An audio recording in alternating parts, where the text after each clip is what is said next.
Welcome to మెగా9 TV. నేను దేవా.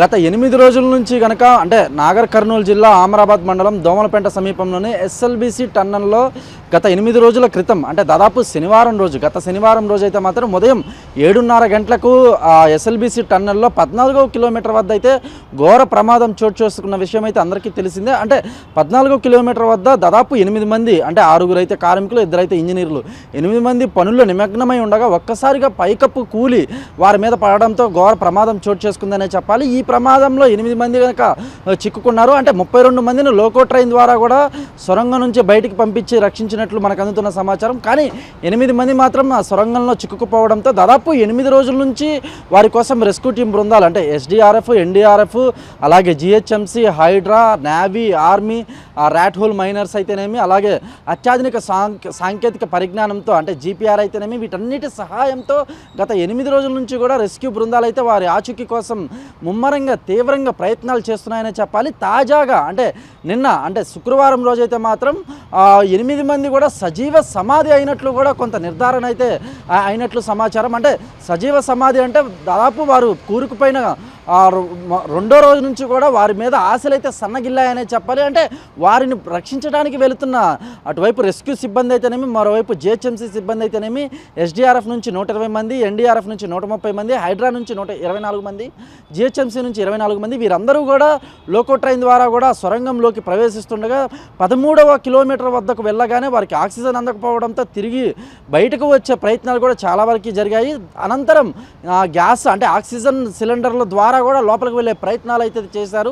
మొత్తం మీద కనుక మనం చూసుకున్నట్లయితే నిన్న అంటే శుక్రవారం కనుక 3 మీటర్ల మేర 8 మంది కూడా మట్టిలో కూరుకుపోయి సజీవ సమాధి అయినట్లు కూడా కొంత నిర్ధారణ అయితే వచ్చింది. కానీ ఆ జిల్లా కలెక్టర్ అంటే నాగర్ కర్నూలు జిల్లా కలెక్టర్ అయితే మాత్రం మృతదేహాలను వెలికి తీసే వరకు కూడా ఎవరు కూడా ఎటువంటి మాటలు నమ్మకూడదని కూడా ప్రజలకైతే సూచించారు. దీంతో నేడు అంటే శనివారం దాదాపు 8వ రోజు ప్రమాదం జరిగిన 8వ రోజు అయితే మాత్రం అటువైపు 8 మంది మృతదేహాలను నిన్న గుర్తించినప్పటికీ కూడా అందులో ముగ్గురు మృతదేహాలను నేడు ఉదయం అంటే శనివారం ఉదయం అయితే వెలికి తీశారు.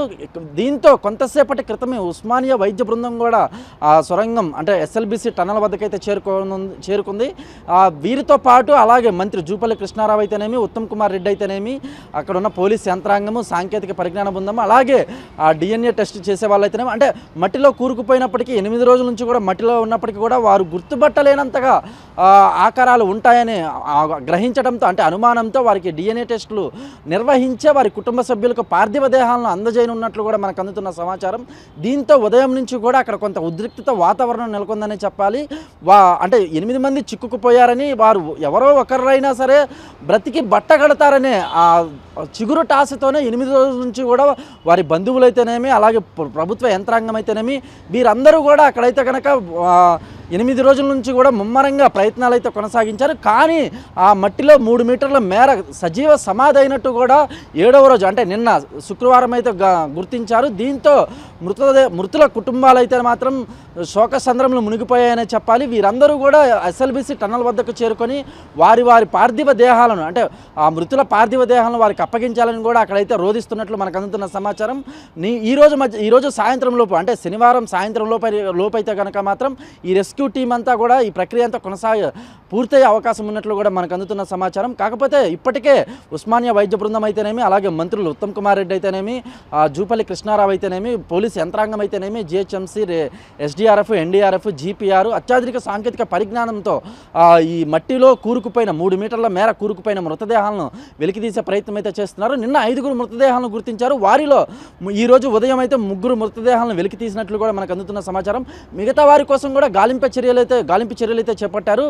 వారిని కూడా వెలికి తీసి వెంటనే గాంధీ ఆసుపత్రికి తరలించి అక్కడ డిఎన్ఏ టెస్టులు నిర్వహించి అనంతరం పార్థివ దేహాలను అంటే మృతదేహాలను వారి కుటుంబ సభ్యులకు అందజేయనున్నట్లు కూడా మనకు అందుతున్న సమాచారం. మొత్తం మీద కనుక ఈ టన్నెల్లో కూరుకుపోయిన 8 మందిని రక్షించేందుకు మాత్రం ప్రభుత్వం అయితేనేమి, అలాగే కేంద్ర ప్రభుత్వం అయితేనేమి శతవిధాల అంటే అన్ని విధాలుగా కూడా ప్రయత్నించినట్లు మనకు అందుతున్న సమాచారం. గత 8 రోజుల నుంచి కూడా ఎప్పటికప్పుడు అటువైపు సీఎం అయితేనేమి, మరోవైపు కాంగ్రెస్ ప్రభుత్వం అయితేనేమి, అధికార యంత్రాంగం యంత్రాంగం అయితేనేమి, మంత్రులు అయితేనేమి ఎప్పటికప్పుడు అంటే ప్రతి గంటకు కూడా అక్కడ అందుతున్న అక్కడ జరుగుతున్న పరిస్థితులను అయితేనేమి, అక్కడ కొనసాగుతున్న చర్యలను అయితేనేమి ఎప్పటికప్పుడు వారు ఆరా తెలుసుకుంటున్నారు. అలాగే ఈ విషయంపై గతంలో ప్రధానమంత్రి నరేంద్ర మోడీ కూడా సీఎం రేవంత్ రెడ్డికి ఫోన్ చేసి ఈ ఘటనకు సంబంధించి పూర్తి వివరాలను కూడా అడిగి తెలుసుకున్నారు. కేంద్రం నుంచి పూర్తి సహకారం ఉంటుందని కూడా సీఎం రేవంత్ రెడ్డికి అయితే హామీ ఇచ్చారు. దీంతోనే అటువైపు విశాఖపట్నం నుంచి 3 హెలికాప్టర్ల ద్వారా కూడా మరోవైపు ఎన్డీఆర్ఎఫ్, ఎస్టీఆర్ఎఫ్ బృందాలు అయితేనేమి, అలాగే జిహెచ్ఎంసీ సిబ్బంది అయితేనేమి, హైడ్రా 24 మంది అయితేనేమి, వీరందరూ కూడా అంటే ర్యాట్ హోల్ మైనర్స్ 6 అయితేనేమి, వీరందరూ కూడా సహాయక చర్యల్లో ముమ్మరంగా కొనసాగారనే చెప్పాలి. దాదాపు 8 రోజుల నుంచి కూడా వీరి ప్రయత్నాలు కొనసాగించినప్పటికీ కూడా చివరికైతే మాత్రం నిరాశ కలిగిందని చెప్పాలి. 8 మంది కూడా సజీవ సమాధయ్యారని అయితే మాత్రం నిన్న కొంత అవగాహనకు వచ్చినప్పటికీ కూడా ఈ రోజైతే కనుక దాదాపు మూడు మృతదేహాలను అయితే కనుక దాదాపు 3 మీటర్ల మేర మట్టిలో కూరుకుపోయిన 3 మృతదేహాలను వెలికి తీశారు. మిగతా మృతదేహాలకు కూడా గాలింపు చర్యలు అయితే చేపట్టారు.